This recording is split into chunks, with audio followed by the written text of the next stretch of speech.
Greetings, this is Griff Ruby, the Nostalgia Catholic, with another Isaac Asimov short story.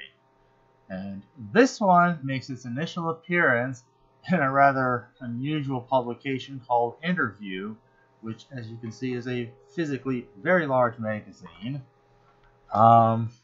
This was an issue, basically the special future issue, which heads off with an interview of Tracy Ullman.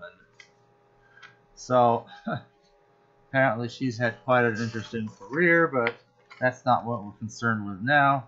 The table of contents lists what is of relevance here, and that is, if I can get this up here,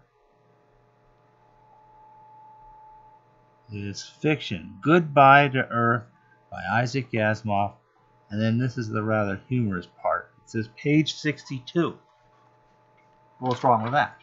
It is on the appropriate page. There are no page numbers in this magazine at all. Anywhere.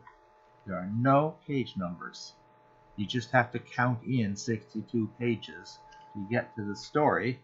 I use these little bookmarks temporarily to hold the spot and make it easy to find. And this is the Asimov story as it originally appeared. The whole story is on this one page, with this rather marvelous bit of artwork facing it. So look at that, a nice futuristic setting. I think it's kind of pretty in a way. Maybe that's supposed to be somewhere on board a space colony, but you wouldn't know to look at it. At any rate, or maybe it's some sort of future viewscape. It's hard to say. Oh, maybe it's inside the way people are flying about here. Maybe. Yeah, those are people just flying about. Apparently without even wings. They must be wings. They must be in the zero gravity section of one of these space colonies. And the space colonies are in fact the setting for the story, because this is set, I guess, supposedly late in the 21st century. So if that chronology meant anything at all, which I doubt that it does, we would be looking at something on the order of probably the next 80 years is thereabout. So, that said, the idea is there's a whole lot of space colonies around in outer space that we've put up there. And each of these little space stations, whatever you want to call them, have anywhere from maybe 10,000 to 25,000 people. They're large enough to have their own farms and ecosystems and industries and just a lot of people up there. And apparently there's quite some number of them up there. They didn't say how many, but it could be anywhere from several to dozens or hundreds. I don't know. They're still insignificant compared to the population of the Earth, so maybe sometimes Earth doesn't think about them too much, but they're out there. And mostly this is kind of a setting. It's a very detailed description, sort of like the New Frontier that was in a National Geographic of all places. But it then kind of adds a small bit of story to it. It's kind of saying, we need to let you know, those of you on the Earth, just warn you of something that could happen. And the problem is this. On those space stations, you could have, as I said, they each have their own ecosystems, all carefully controlled. And you have to be careful not to allow anything, even a germ or a protozoa or a virus, let alone larger parasites, worms, bugs, whatever. If it's not part of the intended environment, you can't allow it, because it could cause all kinds of havoc and be a disaster. So they kind of have to be very self-enclosed, other than trade that they may do either among themselves or between themselves and Earth. And obviously anybody or anything coming in has to be very carefully checked to make sure it isn't bringing in something.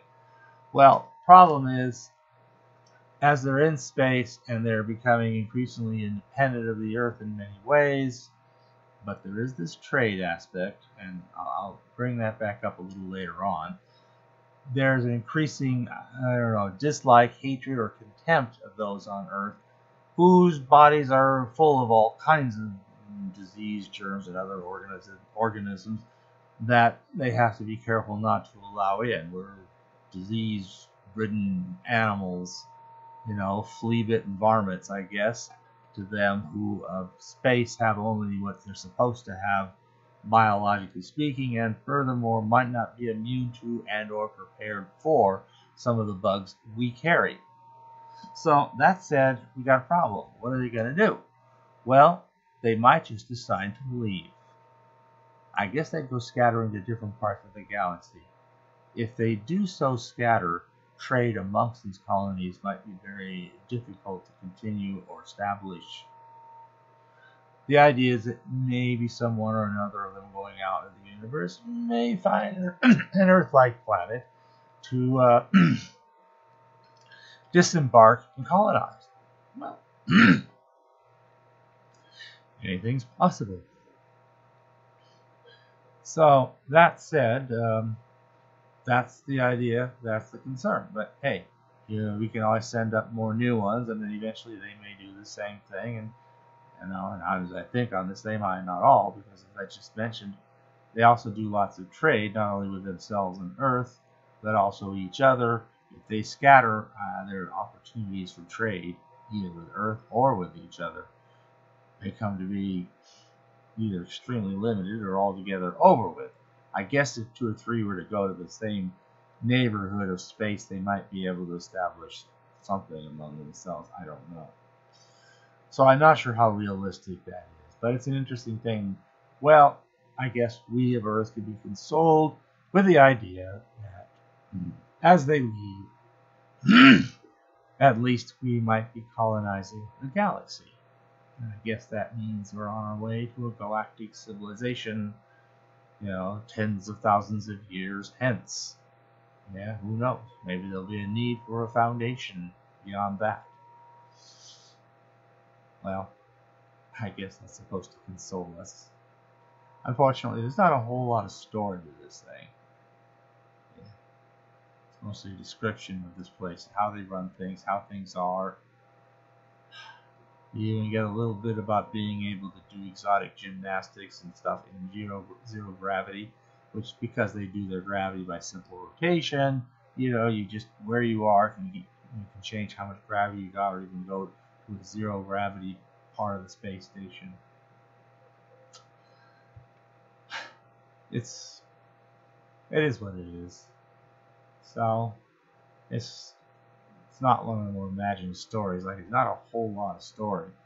At least I dare say it does at least have a little more than the New Frontier does from National Geographic. So it's kind of a step up from that. And that's it. That's his story. Thanks for listening.